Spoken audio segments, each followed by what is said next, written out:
I have a question for you, if you can help me out. When is the right time to go for an MBA? Is it after completing a bachelor's, or after getting 1 year of work experience, or 2 or 3? How many?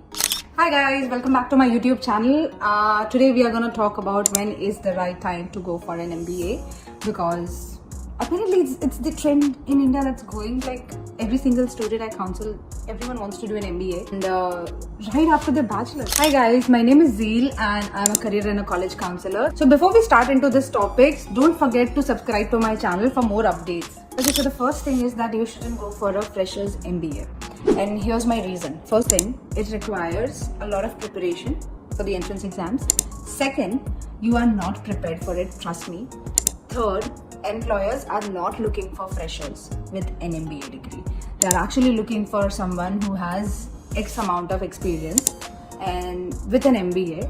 So they have skills that is required for the jobs, and they have knowledge and they know how to handle a team. And fourth is you don't know your interest. Come on, I mean, you are confused whether you want to go into marketing, finance, HR, accounting, operations, project management. So how would you decide that in which MBA you want to go? You can't, right?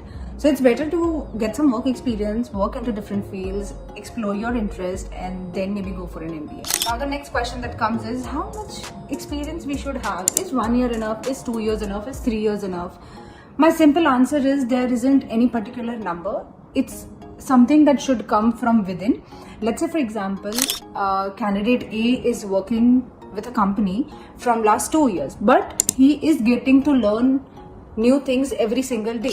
Does that mean that you should go for an MBA right now because you just had 2 years of work experience? That's enough? No, it's not enough. The time when you should go for an MBA is when you feel stuck into your job, where you feel that okay, there is nothing new to learn anymore, or if you feel that okay, you have had enough, you have learned almost everything in the entry level job, and now you are probably ready to go into next step, but you are not getting jobs into the market, and probably that's the time when you want to go for an MBA, or you would want to consider an MBA. When we look at the top business schools, I'm not talking about India, I'm talking about overseas.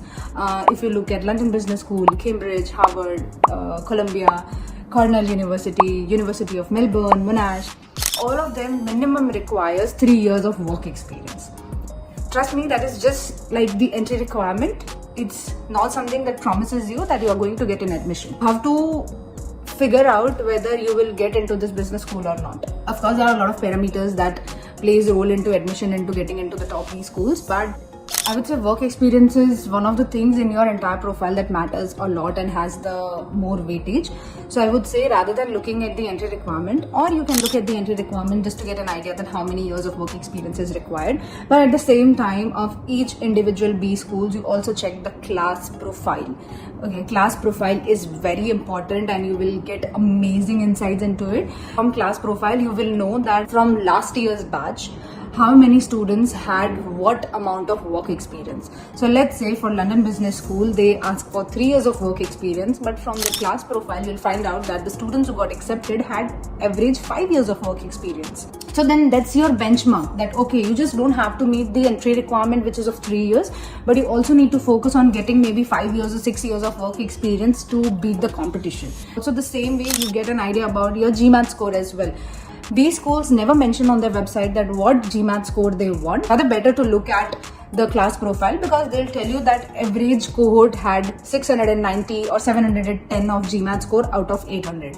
So this will give you amazing insights and it will help you prepare your profile, your college application in a very strong way and will increase your chances. And let's be clear, everyone wants to do an MBA because they are looking for good jobs.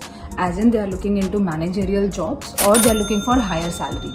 Now just ask yourself, if you are a fresher, why would someone pay you somewhere around 40 to 50 lakhs per year if you don't have any work experience? Don't opt for an MBA as a fresher. It's always better to go for top business schools, or even the good business schools are also fine, but then they would require of course 2 years of work experience. Narrowing it down, there is no right time, there is no particular number of years that you should have before going for a B school. It's always on when do you feel the need of it. And trust me, right after bachelor's is not the time when you should feel the need of doing an MBA, because you don't know your interest. It's better to explore first, get some work experience, try different fields, and then probably go for an MBA when it's the right time and when you feel you should. not because everyone is doing it and not because you want higher pay scale, as soon as possible. So ask your MBA related questions in the comment section below and see you until next time. Bye.